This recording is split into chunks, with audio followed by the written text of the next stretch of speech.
임신 테스트기 2주 이후 항상 비슷한 시점에서 반복적으로 끝난다면 이때부터는 단순한 우연으로 보기는 어렵습니다. 다만 이 세포는 너무 많아도 너무 적어도 도움이 되지 않습니다. 자연스레 세포 검사에서 수치가 높게 나왔다고 해서 는 않습니다. 여기서 중요한 점은 치료는 의무가 아니라 상황에 따라 시도해 볼 수 있는 옵션이라는 점입니다.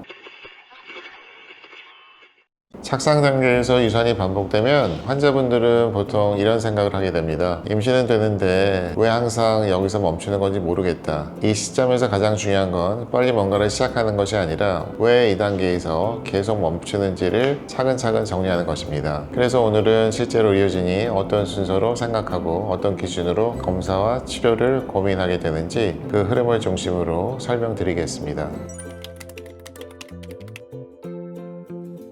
첫 단계로 우연적으로 일어난 일인지 패턴이 반복되는지부터 구분합니다. 가장 먼저 확인하는 건 이 일이 우연의 범주에 해당하는지입니다. 예를 들어 아주 초기에 유산이 한 번 있거나 두 번 있더라도 시점이나 양상이 서로 다르면 이 정도까지는 우연한 염색체 문제로 설명되는 경우가 많습니다. 하지만 임신 테스트기 2주 이후 항상 비슷한 시점에서 아기집을 보이기 전 단계에서 반복적으로 끝난다면 이때부터는 단순한 우연으로 보기는 어렵습니다. 이런 경우에는 반복되는 패턴이 있는 상황으로 보고 접근하게 됩니다. 쉽게 말하면 한 번 넘어지는 건 실수이지만 항상 같은 장소에서 넘어지면 그 장소를 한번 살펴보는 것과 같습니다.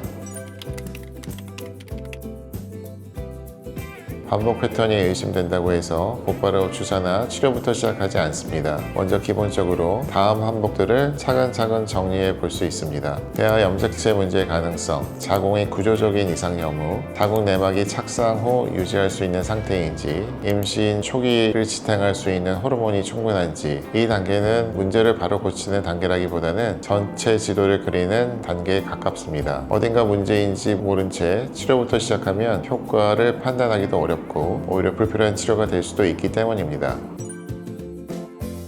환자분들 입장에선 뭐라도 빨리 해보고 싶다는 마음이 너무나 자연스럽습니다. 하지만 의료진이 바로 주사부터 쓰지 않는 데에는 이유가 있습니다. 모든 착상 단계에서의 실패가 면역 문제로 설명되지는 않고 면역 치료가 필요한 상황인지도 먼저 확인이 필요합니다. 불필요할 때는 오히려 판단에 흐릴 수 있기 때문입니다. 배가 아프다고 해서 곧바로 수술부터 하지 않는 것처럼 검사, 원인 정리, 치료의 순서가 필요합니다.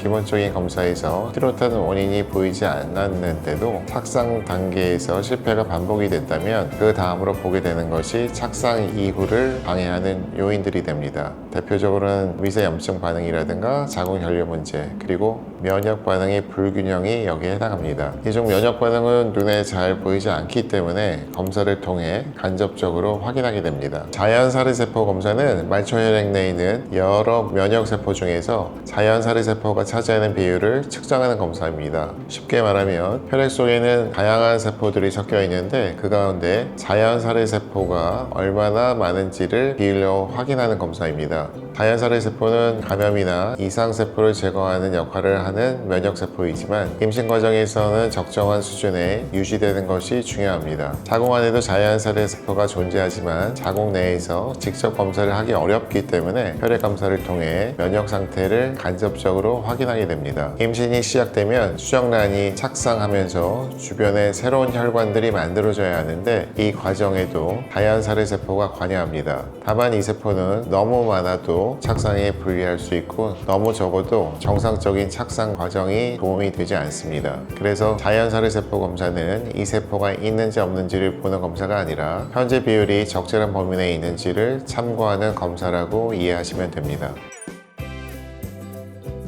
자연살이세포 검사에서 수치가 높게 나왔다고 해서 곧바로 치료로 이어지지는 않습니다. 이 검사는 이상과 정상을 명확하게 나누는 검사라기보다는 현재 면역 환경이 어느 쪽으로 기울어져 있는지를 참고로 보는 검사에 가깝습니다. 의료진은 검사 결과 하나만 보지 않고 다음 요소들을 함께 종합해서 판단하게 됩니다. 유산이 몇 번 반복되었는지, 항상 비슷한 시기나 단계에서 끝나는지, 다른 원인들은 어느 정도 정리되었는지, 환자분의 나이와 전체적인 상황을 확인합니다. 그래서 자연살이세포 검사는 치료 여부를 결정하는 정답이 아니라 여러 정보를 맞춰보는 퍼즐 조각 중 하나로 활용됩니다. 면역 요인의 착상 단계의 유산에 영향을 줄 가능성이 있다고 판단이 되면 그때부터 치료를 선택지로 놓고 고민하게 됩니다. 여기서 중요한 점은 치료는 의무가 아니라 상황에 따라 시도해 볼 수 있는 옵션이라는 점입니다. 면역글로불린 주사는 면역 반응을 조절하기 위한 치료입니다. 일부 반복 유산 환자에서 임신 유지에 도움이 되었다는 보고들이 있습니다. 다만 현실적인 한계도 분명히 있습니다. 비용이 매우 높고 반복 투여가 필요한 경우가 많으며 환자분의 부담이 크다는 점입니다. 그래서 이 치료는 효과만 놓고 결정하기보다는 환자분이 감당 가능한 선택인지를 반드시 함께 고려하게 됩니다. 이런 이유로 임상에서는 면역글로불린 주사 대신 콩주사를 선택지로 고려하는 경우가 많습니다. 콩주사는 면역 반응을 완전히 바꾸는 치료라기보다는 과도한 반응을 조금 누그려뜨는 목적에 가깝고 비용 부담도 상대적으로 적습니다. 그래서 면역글로불린 주사의 완전한 대체라기보다는 현실적으로 시도해 볼 수 있는 대안으로 많이 사용하게 됩니다. 다만 모든 환자에서 같은 효과를 기대하지는 않습니다. 병원마다 콩주사에 대한 접근이 다른 이유도 많이 궁금해하십니다. 이는 연구 해석의 차이, 환자군 특성의 차이, 그리고 비용과 현실을 고려하는 방식의 차이 때문입니다. 치료 옵션이 다르다고 해서 어느 한쪽이 틀렸다고 보기는 어렵습니다. 모든 착상 실패는 면역 문제로 설명되지는 않습니다. 면역 치료를 해도 결과가 향상되지 않는 경우도 분명히 있습니다. 안경이 필요 없는 사람에게 안경을 써도 시력이 좋아지지 않는 것과 같이 기대치를 현실적으로 잡는 것이 중요합니다. 생활관리는 임신 유지에 보존적인 역할을 합니다. 수면, 스트레스 관리, 전반적인 컨디션은 몸의 전체 균형에 도움이 됩니다. 다만 커피 한 잔이나 가벼운 운동 같은 것들이 착상 실패의 주범인 경우는 거의 없습니다. 스스로 과하게 탓하실 필요는 없습니다.